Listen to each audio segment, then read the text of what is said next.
కాసేపట్లో mining, excise శాఖలపై CM Chandrababu సమీక్ష నిర్వహించనున్నారు. గత ప్రభుత్వ హయాంలో మైనింగ్ కు సంబంధించి ఇప్పటికే 20,000 అక్రమాలు జరిగాయంటూ శ్వేతపత్రం విడుదల చేసింది ప్రభుత్వం.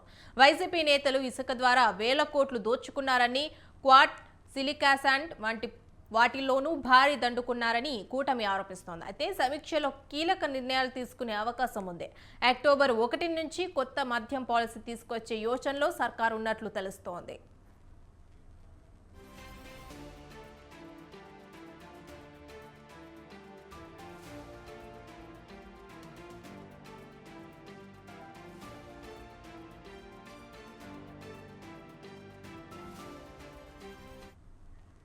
కాసేపట్లో మైనింగ్, ఎక్సైజ్ శాఖపై సీఎం చంద్రబాబు సమీక్ష నిర్వహించనున్నారు. గత ప్రభుత్వ హయాంలో మైనింగ్ కు సంబంధించి ఇప్పటికే 20,000 అక్రమాలు జరిగాయంటూ శ్వేతపత్రం విడుదల చేసింది ప్రభుత్వం. వైసీపీ నేతలు ఇసుక ద్వారా వేల కోట్లు దోచుకున్నారని, క్వాడ్, సిలికాన్సాండ్ వంటి వాటిలోనూ భారీగా దండుకున్నారని కూటమి ఆరోపిస్తోంది. అయితే సమీక్షలో కీలక నిర్ణయాలు తీసుకునే అవకాశం ఉంది. అక్టోబర్ 1 నుంచి కొత్త మద్యం పాలసీ తీసుకొచ్చే యోచనలో సర్కారు ఉన్నట్లు తెలుస్తోంది. ఇక ఇదే అంశంపై మరింత సమాచారం మా ప్రతినిధి సంతోష్ లైవ్ ద్వారా అందిస్తారు. సంతోష్, చెప్పండి. భార్గవి, మరికొద్ది సేపట్లో సీఎం నారా చంద్రబాబు నాయుడు అధ్యక్షతన సచివాలయంలో అయితే కనుక ఇటు కీలక శాఖలపై అయితే కనుక సమీక్ష సమావేశం అనేది కూడా నిర్వహించనున్నారు.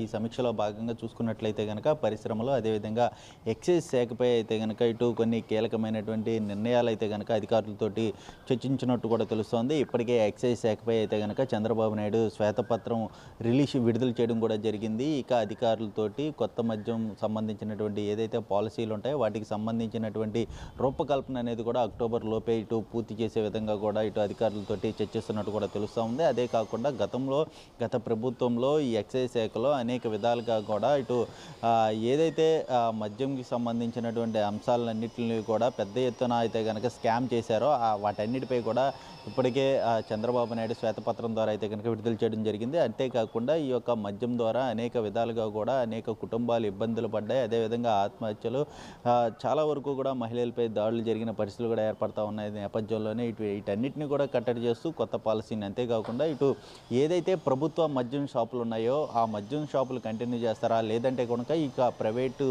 దుకాణాలకు కూడా ఈ యొక్క ఏదైతే మద్యాన్ని సరఫరా చేస్తారా అన్న దానిపై అయితే కనుక పూర్తి స్థాయిలో ఈ యొక్క కొత్త పాలసీ కసరత్తు చేస్తున్నట్టు కూడా తెలుస్తూ ఉంది. అధికారులతోటి వీటన్నిటిపై కూడా చర్చిస్తున్నట్టు కూడా తెలుస్తూ ఉంది. అదేవిధంగా గత ప్రభుత్వంలో 2019 నుంచి 24 వరకు కూడా ఈ మద్యం సంబంధించినటువంటి పాలసీలు ఏవైతే ఉంటాయో వాటన్నిటినీ కూడా పరిశీలించినట్టు కూడా తెలుస్తూ ఉంది. దానిపై సంబంధించినటువంటి అవకతవకలు ఏ విధంగా జరిగాయి, మద్యం ఎక్కడి నుంచి వచ్చింది, వీటన్నిటిని సరఫరా ఎలా చేశారు, ఏ విధమైనటువంటి కంపెనీలకి వీటన్నిటిని కూడా ఇచ్చారు, కాంట్రాక్ట్లు ఇచ్చారు అన్న దానిపై అయితే కనుక పూర్తి స్థాయిలో క్షుణ్ణంగా అయితే కనుక ఇటు అధికారులతోటి చర్చిస్తున్నట్టు కూడా తెలుస్తూ ఉంది. మరోవైపు పరిశ్రమలు ఏదైతే 2019 నుంచి కూడా చాలా వరకు పరిశ్రమలన్నీ కూడా ఇటు ఆంధ్రప్రదేశ్ నుంచి వెళ్ళిపోవడం కూడా జరిగింది. అంతేకాకుండా చాలా వరకు కూడా ఆంధ్రప్రదేశ్ వైపు కూడా రాకపోవడం, వీటన్నిటిపై అయితే కనుక దృష్టి పెట్టినట్టు కూడా తెలుస్తూ ఉంది. ఇప్పుడు ప్రస్తుతం తాజాగా కూటమి ప్రభుత్వం అధికారంలోకి వచ్చిన తర్వాత పరిశ్రమలు, పెట్టుబడులపై అయితే కనుక పూర్తి స్థాయిలో వీటన్నిటిని ఏ విధంగా ముందుకు తీసుకెళ్లాలి అన్న దానిపై అయితే కనుక కసరత్తు చేస్తున్నట్టు కూడా తెలుస్తోంది. 2014లో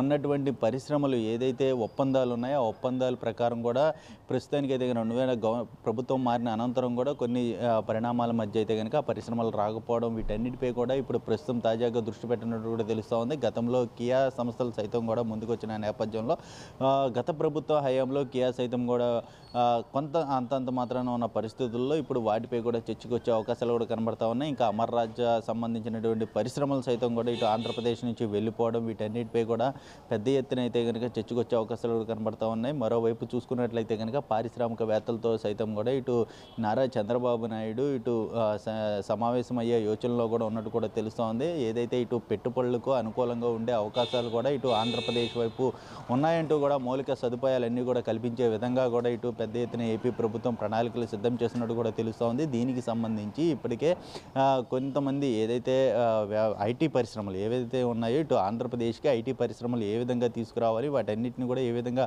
అభివృద్ధి చెందించాలి, ఏదైతే ఇటు పరిశ్రమలకు అనుకూలంగా ఉండేటువంటి ప్రదేశాలు ఏ విధంగా ఉన్నాయి, వీటన్నిటిపై కూడా దృష్టి పెట్టనున్నట్టు కూడా తెలుస్తూ ఉంది. ఏదేమైనప్పటికీ ఈ యొక్క అధికారులతోటి చర్చించిన అనంతరం కూడా మనం పరిశ్రమలు పెడితే మాత్రం పరిశ్రమలకి ఎటువంటి రాయితీలు ఇవ్వబోతూ ఉంటాం, ఈ రాయితీల్లో భాగంగా వారికి ఏ విధంగా ఉపయోగపడుతుంది, అదేవిధంగా సదుపాయాలు ఏ విధంగా ఉండబోతున్నాయి, అమరావతి రాజధానియే కాకుండా ఏదైతే విశాఖపట్నం, గన్నవరం లాంటి ప్రాంతాలు ఏవైతే ఉంటాయో, అనంతపురం కానీ, వీటన్నిటిలో కూడా ఏ విధమైనటువంటి పరిశ్రమలు వస్తాయి, ఏ విధమైనటువంటి పరిశ్రమలకు వారికి రాయితీ ఇవ్వగలమో అన్న దానిపై అయితే కనుక అధికారులతోటి ఈరోజు చర్చించే అవకాశాలు కూడా కనబడుతూ ఉన్నాయి. అంతేకాకుండా 2014 నుంచి 24 వరకు కూడా దాదాపు కొన్ని పరిశ్రమలు సైతం కూడా ఆంధ్రప్రదేశ్ నుంచి వెళ్ళిపోయి పక్క రాష్ట్రాలకు వెళ్ళిపోవడం, వీటన్నిటిని కూడా మళ్ళీ తిరిగి తీసుకొచ్చే ప్రణాళికలు కూడా ఇటు సీఎం చంద్రబాబు నాయుడు సిద్ధం చేస్తున్నట్టు కూడా తెలుస్తోంది. అయితే ఈ యొక్క సమావేశంలో గత ప్రభుత్వంలో జరిగినటువంటి అవకతవకలపై కాకుండా అదేవిధంగా ఇప్పుడు రాబోయే రోజుల్లో పరిశ్రమలను ఏ విధంగా అభివృద్ధి చేయాలి, ఆంధ్రప్రదేశ్ వైపు ఏ విధంగా చూడాలి, వీటన్నిటిపై కూడా మౌలిక సదుపాయాలపై కూడా ఇటు